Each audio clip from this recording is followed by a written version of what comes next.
9 news. पूरे ही देश भर में महाराष्ट्र की राजनीति के साथ साथ झारखंड, गुजरात, राजस्थान की राजनीति चर्चा का विषय बनी हुई है। हर राज्य में देखने को मिल रहा है कि किस तरीके से केंद्र सरकार निशाने पर है। जी हाँ, भारतीय जनता पार्टी विपक्ष के लगातार निशाने पर बनी हुई है। लेकिन बात की जाए महाराष्ट्र की सियासत के बारे में, महाराष्ट्र में शिवसेना के प्रमुख उद्धव ठाकरे की सत्ता जब से गिरी है, तब से उद्धव ठाकरे तमाम बड़ी चुनौतियों का सामना कर रहे हैं और अब आगामी बीएमसी चुनाव के साथ साथ साल 2024 में होने वाले लोकसभा चुनाव को लेकर सियासत तेज है। शिवसेना के उद्धव गुट और एकनाथ शिंदे के गुट के बीच इस वक्त चुनाव चिन्ह को लेकर जंग छिड़ी हुई है। 27 सितंबर के दिन सुप्रीम कोर्ट अगली सुनवाई करने वाली है और ऐसे में यहाँ पर मैदान में उतर आए हैं मनसे प्रमुख राज ठाकरे। जी हाँ, महाराष्ट्र नवनिर्माण सेना के राष्ट्रीय अध्यक्ष राज ठाकरे ने एक बार फिर से अपनी नाराजगी को जाहिर कर दिया है उद्धव ठाकरे पर। जैसा कि आप जानते ही हैं कि बाला साहेब ठाकरे जी ने इस पार्टी का गठन किया था, शिवसेना का, और बाला साहेब ठाकरे जी की छवि राज ठाकरे में लोगों को देखने को मिलती है। ऐसे में देखा जाए तो राज ठाकरे अब विदर्भ के दौरे पर हैं और इस बीच वह उद्धव ठाकरे पर निशाना साधते हुए दिखाई दिए हैं, अपनी नाराजगी को जाहिर किए हैं और साथ ही साथ बताया है कि आने वाले समय में उनके क्या कुछ प्लान भी हैं।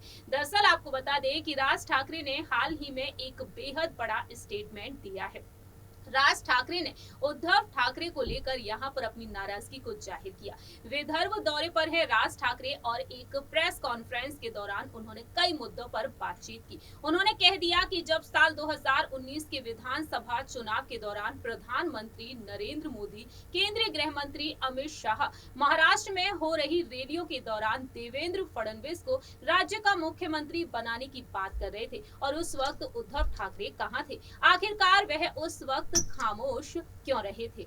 उन्हें उसी समय बताना चाहिए था कि शिवसेना और बीजेपी के बीच क्या फॉर्मूला तय हो चुका है। चुनावी नतीजे आने के बाद इस तरह की बात करना जनता को बेवकूफ बनाने जैसा है। इस तरीके से राज ठाकरे ने अपनी बात रखी और उन्होंने आगे ये भी कहा कि उद्धव ठाकरे बंद दरवाजे के भीतर हुई बातचीत का हवाला देते हैं। आखिरकार इस पर यकीन कैसे किया जाए? उद्धव ठाकरे सच बोल रहे हैं। मेरी जानकारी के मुताबिक साल 1995 में शिवसेना और बीजेपी की युति हुई थी और तब फॉर्मूला ये रहा था कि जिस पार्टी के ज्यादा विधायक होंगे उसका मुख्यमंत्री होगा। यही फॉर्मूला आगे भी लागू किया जाना चाहिए। ये फॉर्मूला जब तय हुआ था जब बाला साहेब ठाकरे, गोपीनाथ मुंडे, प्रमोद महाजन और कई लोग भी मौजूद थे। उद्धव ठाकरे का बंद दरवाजे की बात का हवाला देकर उन्होंने गठबंधन तोड़ना गलत है। राज ठाकरे ने यहाँ पर नगर निगम चुनाव को लेकर कहा कि नगर निगम चुनाव में उनकी पार्टी अपना पूरा दमखम दिखाएगी।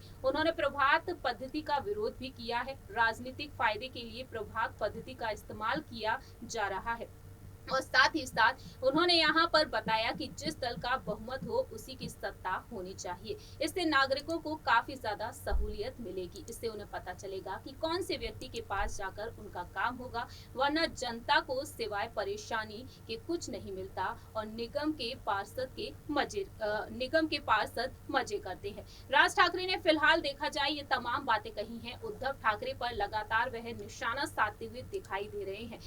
वहीं साथ ही साथ आपको बता दें कि उद्धव ठाकरे का बीजेपी पर यह आरोप रहा था कि हमारे बीच ढाई साल के सीएम पद को लेकर समझौता हुआ था, लेकिन नतीजे आने के बाद बीजेपी अपनी बात से पलट गई और ऐसे में राज ठाकरे यहाँ पर अब अपनी बात को खुलकर रखते हुए नजर आए हैं। उद्धव ठाकरे को लेकर उन्होंने ये तमाम बातें कही हैं। देखना होगा कि उद्धव ठाकरे यहाँ पर उन्हें क्या कुछ जवाब देते हुए नजर आते हैं। आपको बता दें कि इस वक्त दावे ये किए जा रहे हैं जब से राज ठाकरे ने देवेंद्र फडणवीस से मुलाकात की है, एकनाथ शिंदे से मुलाकात की है, कि वह या तो शिंदे गुट के साथ गठबंधन कर सकते हैं या फिर बीजेपी के साथ। लेकिन राज ठाकरे ने साफ तौर पर कह दिया है कि वह अकेले अपने ही दम पर चुनाव जीतना चाहेंगे। वह किसी भी पार्टी के साथ गठबंधन नहीं करने वाले हैं। इस रिपोर्ट में इतना ही। बाकी की तमाम अपडेट्स के लिए आप देखते रहिए नेक्स्ट 9 न्यूज।